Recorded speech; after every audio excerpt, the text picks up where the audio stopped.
We are tonight's entertainment. You can't handle the truth. The fire rises. Pizza time. You're a wizard, Harry. So it begins. You know how much I sacrifice? You think that's air you're breathing? Groovy. I don't have friends. I got family. We are sex people! 1, 2, 3, 4! Craft Services. Hey, Trent. Hi, Parth. It's good to see you. Likewise. You're looking well. We have a film podcast. We sure are. Tell me, what have you been eating most recently? We sure are. We sure do. I had a turkey Reuben with some Russian dressing, some sauerkraut, some rye bread, some applesauce, some iced tea. What about you? I had some applesauce for breakfast this morning. ShopRite brand cinnamon. Mine was cinnamon! Whoa, you were really excited about that. Because in my mind, I was like, to mention that my applesauce was cinnamon, kind of boring. And then you did. I almost exclusively have cinnamon applesauce. There are people that think that it's worse, and I don't really understand those people. I don't think it's better. So you can interpret that as it's worse, but it's still very good. Applesauce is one of my favorite, quote-unquote, healthy things. Do you think it's worse, or are you indifferent to whether it has cinnamon or not? No, I would prefer it not have cinnamon. The best case scenario is sugar-free, no cinnamon. There's also the applesauce with added sugar, and it tastes like candy, like not good. Like it's way too sweet. Because applesauce, sugar-free, is already sweet enough. And it's supposed to be healthy. Or maybe I'm just not eating that much healthy stuff, and I need the applesauce more than other people. So you had applesauce for breakfast. But for which lunch... is weird, but let's move past that. For lunch, I realized that we didn't really have any food in our house, so I heated up some frozen paneer parathas, which are like parathas with paneer stuffed inside of them. And they're good, except they also have onion stuffed inside of them, which is like... I don't see that as a problem. It's not a problem. It's sort of like my reaction to that changes bite to bite, where I'm like, I like this combination, to kind of wish the onion wasn't in this bite. You know? Every time you say or type out paratha, I think that it's like your last name Marathe, but if you took the first letter of your first name, P for Parth, and you put them together, it's like paratha. That's true. Yes, and cue the intro.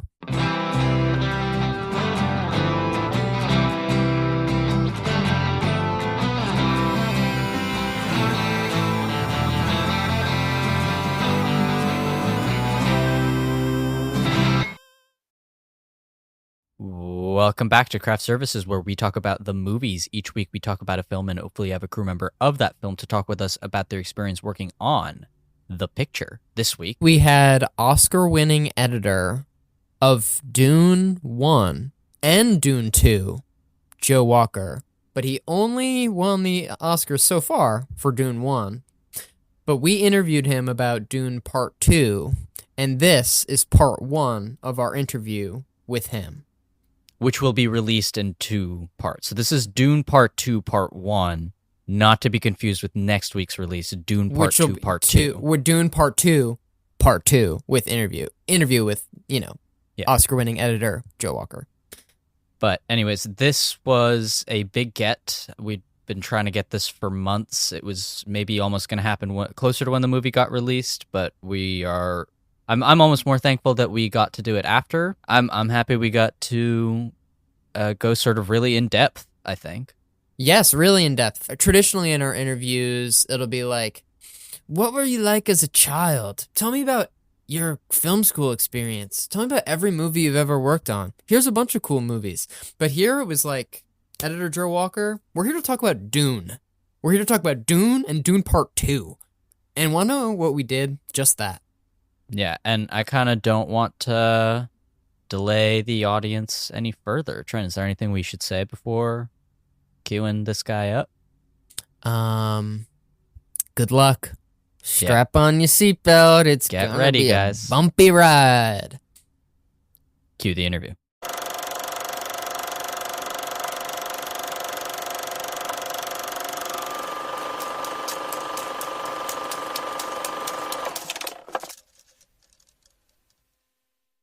Hello, everyone, and welcome to our interview with Joe Walker. He's the editor behind such films as 12 Years a Slave, Sicario, Blade Runner 2049, and our film for today, Denis Villeneuve's Dune Part 2.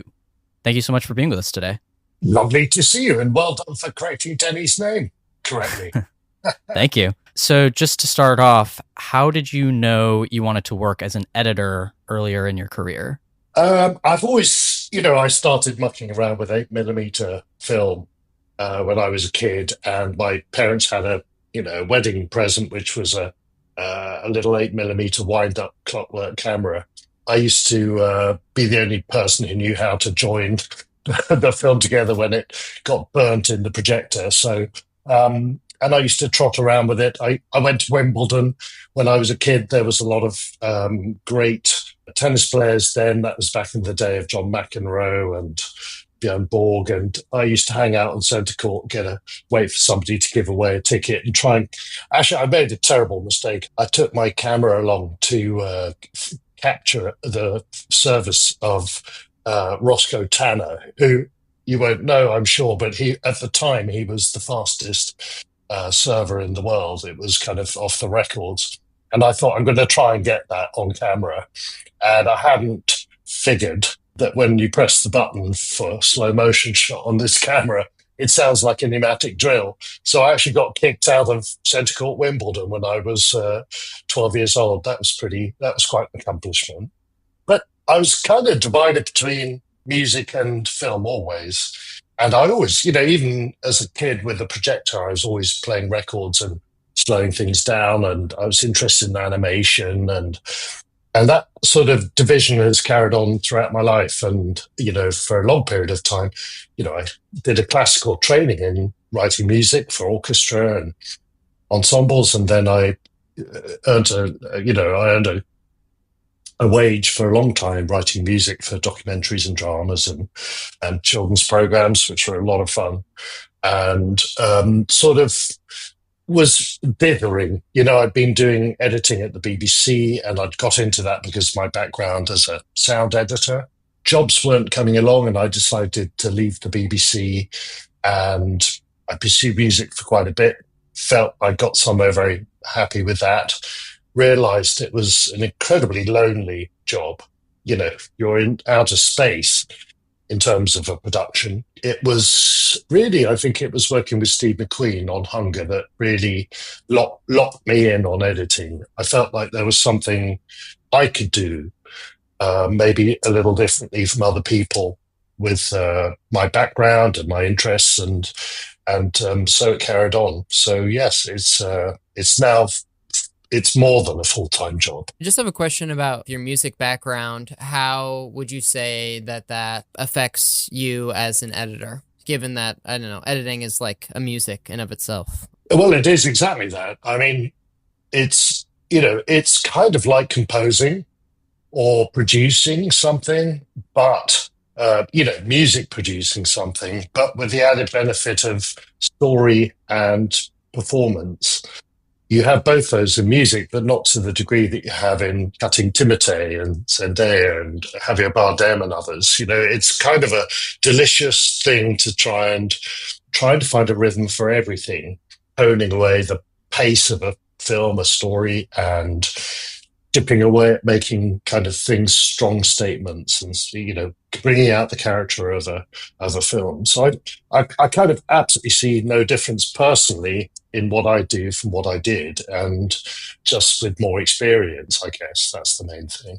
So Dune Part 2 is sort of the latest in a long collaboration you've had with Denis, and I was wondering if you could talk about first meeting him. I believe Sicario was the first one you guys worked on, and then meeting him for Dunes 1 and 2. I mean, over the course of, I can't count how many films, but it's, nearly 10 years. We're friends, and so we're as likely to not talk about a film as we are to talk about it when we meet in between projects. But I've met Denis around the time that I was nominated for 12 Years a Slave, and just before I'd left London to move to the States, I'd seen this film Incendie, which is, if people are fans of Denis and really want to dig into an absolute superb film. I'm very jealous that I can never cut Incendie, and nor could I probably have done such a great job as the editor who did? But it's a stunning film, and it was really one of the first films I'd seen. I didn't know anything about Denny when I saw it, but we all left the cinema screening, broken up, completely broken up. It's a very, very emotional experience, and his delivery of it was impeccable. There was a kind of coolness about the way he filmed, but also there was the way that he managed sensational things, very dramatic things, in a way that brought them right down to a very relatable human way. And, in a way, that's just an unbelievable gift he has of being kind of in his films, all of the arts, all of the cinematic arts flourish. But at the heart of it is always a kind of compelling story. And Ansondy was how I got to know about him. So I met him for an interview for Sicario, and I just finished working for a year with Michael Mann, and the only stipulation I've got is that I need to be back at home because I've been away for so long on Prisoner's Enemy, and the shooting of Sicario will be even more, so come up to Montreal. And I was like, yeah, I wasn't totally established in LA. I hadn't bought a house or anything like that. I was just renting a place in Santa Monica, and me and my assistant, it was, relatively low budget operation. We shot up there and we had the greatest time. And very early in our kind of conversation, I can't remember the cause of the comment, but he looked at me and he said in a very Canadian way, he said, Joe, I don't want to offend you, but I think we have the same sensibility. So, we got on like a house on fire, and, I love his films, and of course I love working on them. So when you first meet a director, are you talking about films with an editing influence that you want to emulate, or sort of go from there? And if that's the case, are there any films you talked about in the pre-production of Dune? Not necessarily. It's really much more a conversation about the story.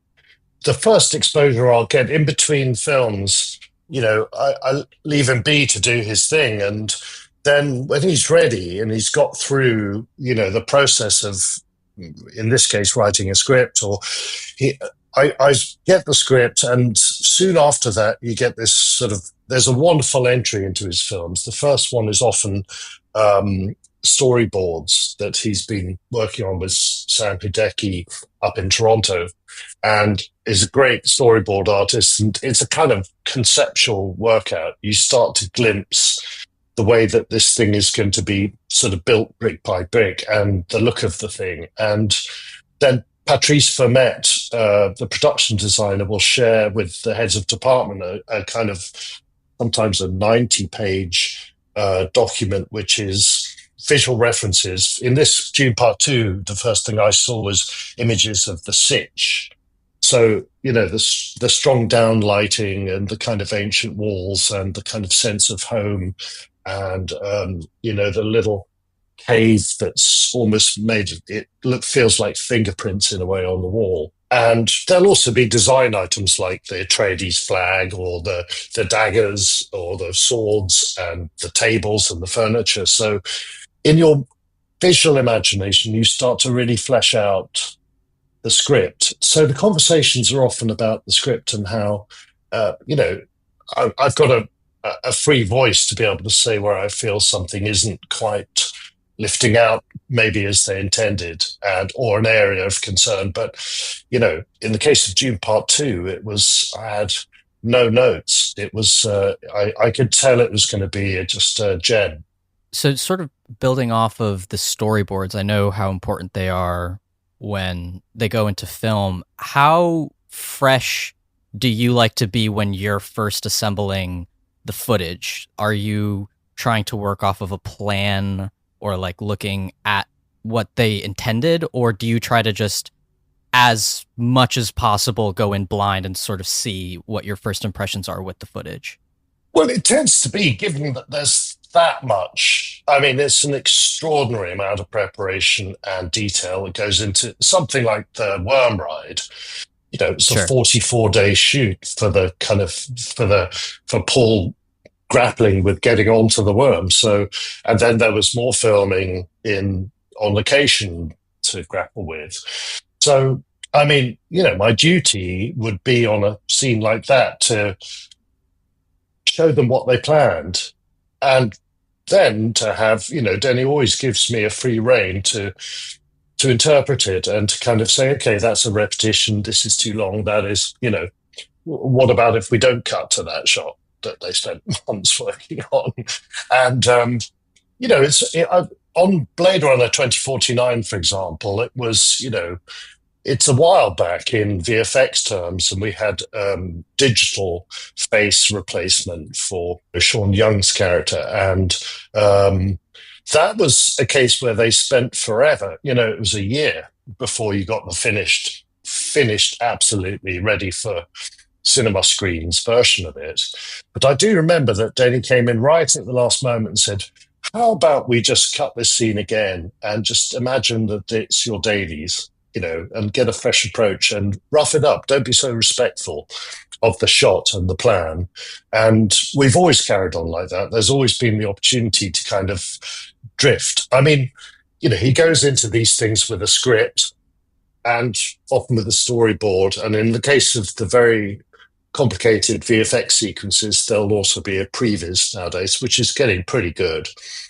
So he's poured a ton of time and effort into that, and camera department and the first AD will have done a huge amount of work with Real Engine in predicting where the light is going to be at a certain time on a certain location. So, it's a massive military operation to, involving roads being built into the desert. So you'd be quite churlish not to kind of represent that. But in fact, I do tend to cut the storyboards and I start building up the soundtrack, and maybe that's my composer sound background, where I kind of have to feel the rhythm of a piece before I even start engaging with the finished material.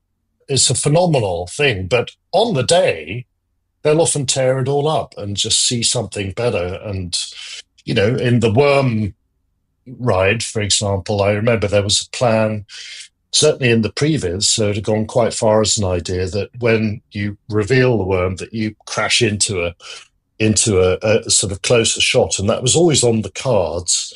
But in the cut, we didn't do that, and they didn't shoot a particular, detailed plate for that. One could have been generated, but it was like, no, actually, this works so much better as sustaining this predator and prey, and see this thing kind of approach from the distance and target him. You felt it much more. You felt much more Paul's feelings, and you didn't satisfy the urge to kind of go in and show everything too soon. So it meant that the moment of impact, as the worm hits, so he's when something human happens on set that's better, he'll tear up months of work. Because that's, there's the storyboard, there's the previs, and then there's nature. Going off the VFX, can you sort of explain the VFX pipeline and maybe the various states of completion that the VFX you're working with is, that when you have to, start slotting things into place, maybe all the VFX isn't quite done? Well, I work with a VFX editor. For a long time, it was Javier Marcheselli, and on Dune Part 2, it was Eddie Garcia, and they're both very skilled with being able to make temp comps, and they'll soak up material from VFX department, preparatory material, and they'll use bits of storyboard if necessary, just to be able to kind of tell the story with the least distraction. And if in the simple case of special effects where somebody's on a wire, for example, they'll try and do a first pass at removing things to cut down the distraction. But they start to kind of feed that into the process while we're still shooting. So I can build a sequence like the Harkonnen Arena had elements from the effects department already in place. They were starting to kind of map out. That was one of the few sequences that was shot against a big green screen. The floor was correct, and the actors, but everything else was going to be put in later.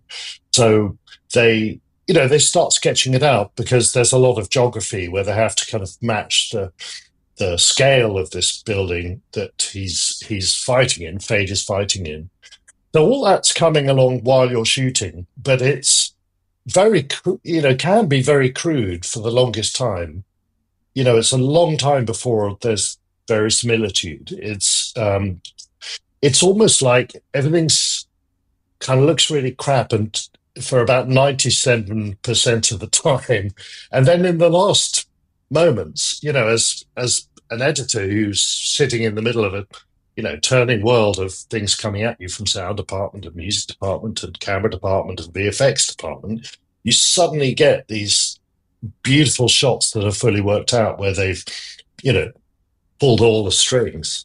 And so sort of talking about the geography, Dune Part 2 has a lot more action sequences than Dune 1 did.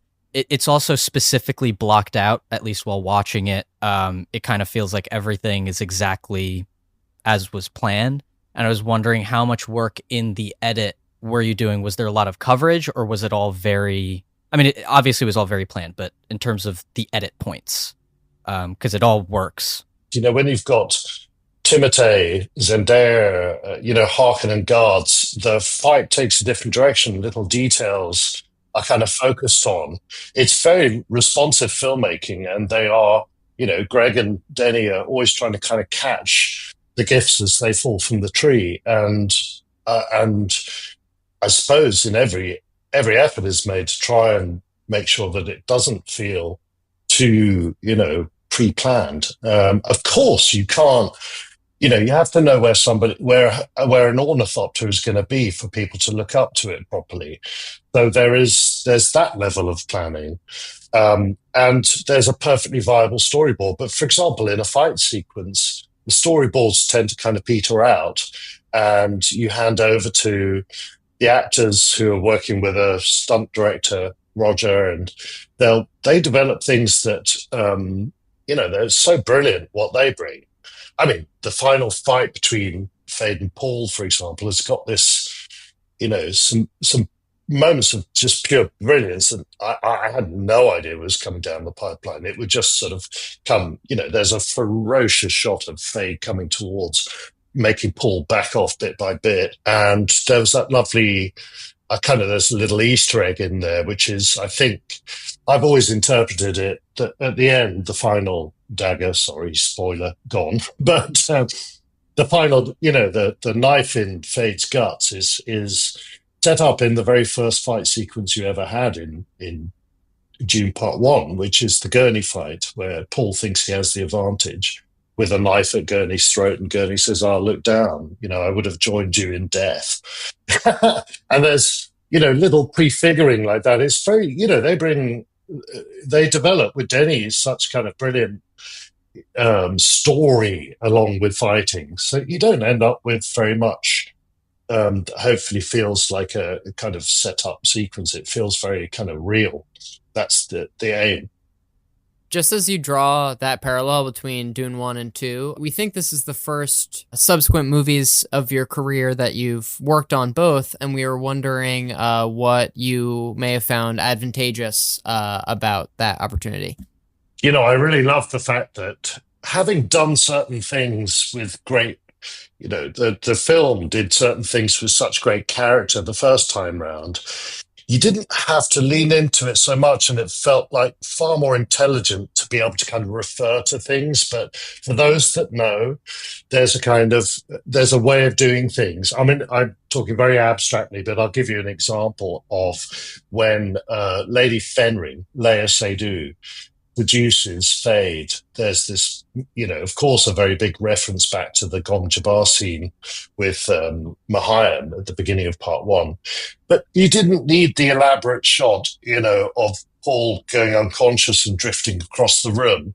You didn't have to make such a big statement. She says, come here, and he steps into shot. And it's kind of, I love the fact that you could be understated about things that were so characterful in Part 1. The voice was like that, and to a degree, Part 1 was very, in terms of editing in particular, we were spent a lot of time developing what does Paul's inner world look like? What does his dream vision look like? And in fact, you could be super epigrammatic in part 2. You just actually that the knife in the guts that I told you was talking about just a moment ago is prefigured as a vision. It's the only shot, and I think it's 30 frames long, that just gives you a hint of that he now sees things differently. He sees a load of alternative paths, and by following one of them, he can see his way through into saving the Fremen. I'm glad you brought up the Gom Jabbar scene, because that's maybe my favorite scene in all of this. Just I rewatch that all the time. But also in this movie with Fade, there's kind of like a 15-minute mini story almost in the middle of the movie where it's sort of Fade's movie. And it's a really bold choice to jump out of Paul's perspective, but it really works without sort of losing focus. And I was wondering, how difficult was it to have that long of a period where you're sort of focused in on Fade? And was it ever cut up, or was it always intended to play that way? It wasn't intended that way. I mean, it was quite, the script was a variance from that. I mean, the plan was, well, what we're talking about with Fade is you have to set him up as an absolute ferocious equal to Paul at the end. He has to be perfectly capable with a psychotic flair to dispatch Paul in that final fight. It can't be, somebody turning up right at the last minute and getting killed by Paul, who's too powerful to be challenged. It's not like that. He has to be a formidable threat. And so the way that his story is told, his cruelty to women, his cruelty to his indifference to life is set up so well by those scenes. Even the first scene you meet him, where he's being prepared for his gladiatorial arena. But he has to kind of chart from a playboy to being a potential emperor. And it's been set up in dialogue by Mahayam and Irulan, who talk about it and say that they have another prospect. So you also have to think about him as being a sort of potential Bene Gesserit subject. So, when he meets Margot Fenring, then he says, "I dreamt about you." And that's, it's actually not so dissimilar from Paul's. We meet Paul as a boy dreaming about a girl. And there's something about his DNA and his genetic makeup over a long breeding program that makes you suspect that Fade also is being primed to be a tool of the Bene Gesserit. So there's in some way he has to have a kind of briefer but just as substantial arrow pointed at him. And originally it was planned to intercut them because, of course, they both go through sort of stages in their development. His gladiatorial arena stops him from being a cowardly playboy to being, a potential leader in the eyes of Baron Harkonnen by taking off his shield and making the crowd go mad. They've never seen that before. So, there's steps, and Paul, I suppose, has the equivalent by the final test of the Fremen. He's great in battle and he's a fantastic fighter, but he has to conquer a worm and to a degree conquer the trust of Chani, who's not even basically predisposed towards him at the beginning of the film. So there are those are the big tectonic plates of the story that you have to tackle one way or another. And it was initially intercut in a little more than it is now. It's a big block.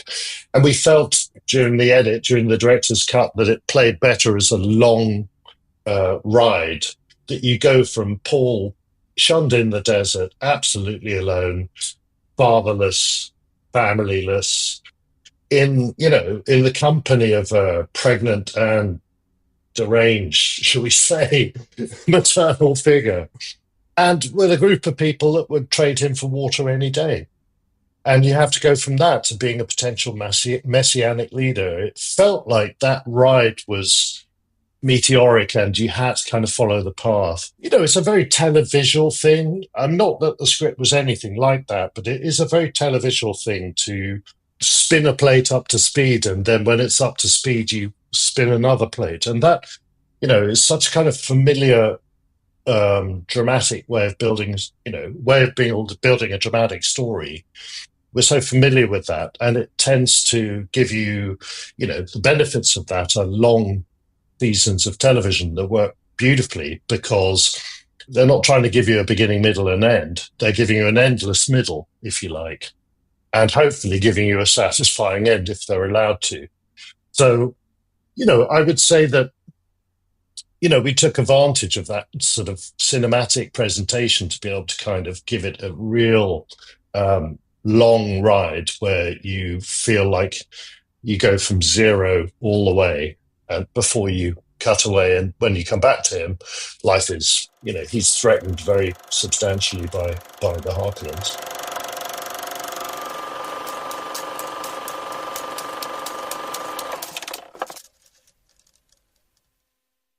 Whoa, Trent. That was fun. That was a good Parth. part one. That was a good one. If you can't tell, listener at home, this is the start of a new generation of interview. We're no more talking about what got you interested in film at a young age. We're cutting straight to the point. The questions it's more spontaneous now. It's all coming together after 200 episodes. We're trying to make the podcast a little more grown up. So there's a few changes we're implementing in the interview here. Coming up in some other episodes, you might notice a few changes in the site, but strong changes in the format. Maybe soon some changes in Trent's audio quality. As David Bowie might say, changes. But hopefully for the best. I feel like all these things you just mentioned are hopefully for the best, for the betterment of the pod, for the betterment of us, and for the betterment of the listeners at home. And the pod is definitely bettered as a result of Joe Walker's appearance on it. So thank you so much to him and his team for figuring out a way to get him on the show. We really appreciate it. And you can listen to part 2 next week on Sundays, Trent? Sundays are the day of the Lord, and if that's not your bag, listen to Craft Services. Yes. Sunday Fun Day.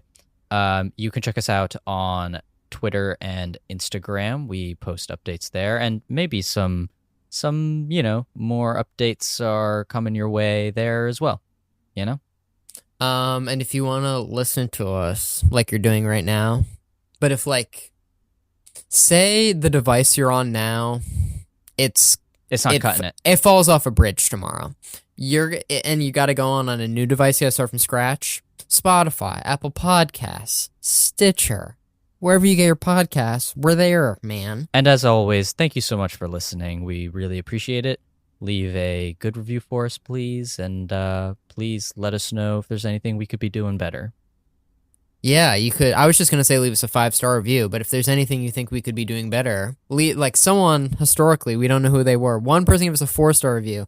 It's like, who would give us a review except for one of our friends? And one of our friends would give us a 4-star review. It's like, who are you? Maybe it's a fan. Who? Maybe it's just a fan, not a friend. Oh, I guess that'd be nice. If they were like, good job, but I mean, if someone we didn't know listened to our show and was like 4 stars, I'd be like, thanks, man. Because maybe that's it's what the happens, bias that usually pushes people to just give us 5. Thanks for listening. We'll see you next week. Go to church, listen to the show after, whatever. I don't care. Oh, well, okay. I do care. So if you have any hate, make sure you direct it towards Trent. Bye, guys.